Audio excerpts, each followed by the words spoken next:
Are you tired of being so aware of your surroundings? You want everything to taste good? You want everything to be really funny? You wanna focus on the really small things and forget about the large ones? Try pot. Marijuana, also known as cannabis, also known as weed, also known as pot, also known as grass, also known as Mary Jane, also known as Baby Bang, also known as Dink Nug, is a Schedule I drug in some places. THC, or tetrahydrocannabinol, is an active ingredient causing the high you feel when ingested.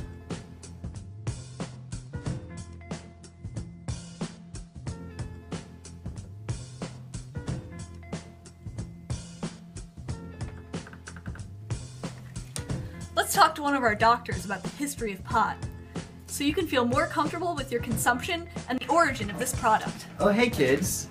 I can tell you a little information about marijuana, or the devil's fern. Oldest recorded use of it was in 2727 BC, which was in China.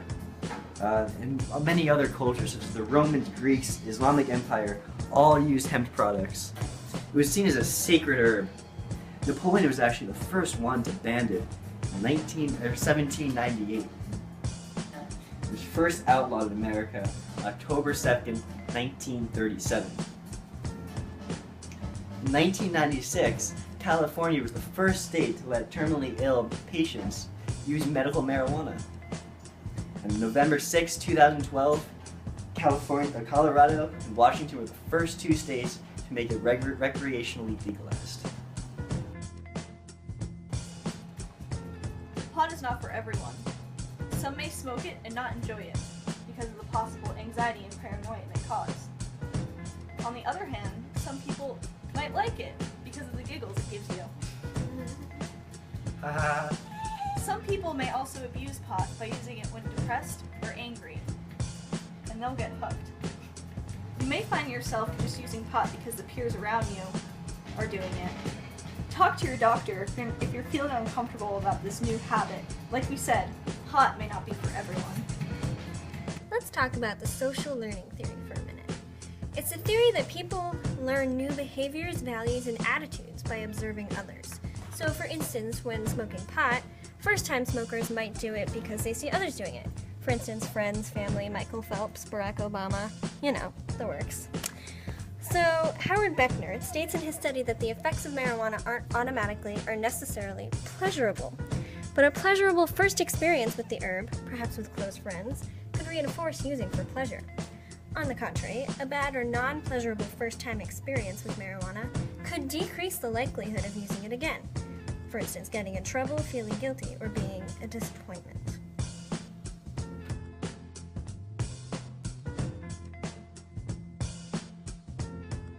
But what about classical conditioning? A kind of learning that occurs when a conditioned stimulus is paired with an unconditioned stimulus. How does this relate to marijuana and the addiction of marijuana?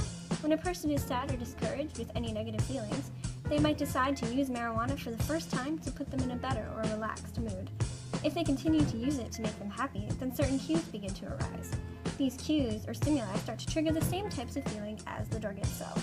For example, the smell of marijuana after using it for a while could very well trigger the need or want of marijuana, and in turn trigger the user to make him want to feel happy by smoking the marijuana.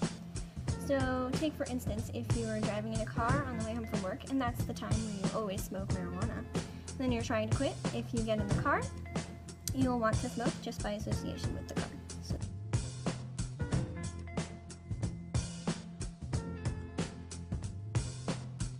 Now, how does operant conditioning reflect this? It's a type of learning in which an individual's behavior is modified by the consequences. So, for example, if a first-time user smokes pot and doesn't like it at all, then he probably won't smoke pot again. But if a first-time user smokes pot and really likes it, then I think he or she will probably smoke pot again. And that's how operant conditioning works.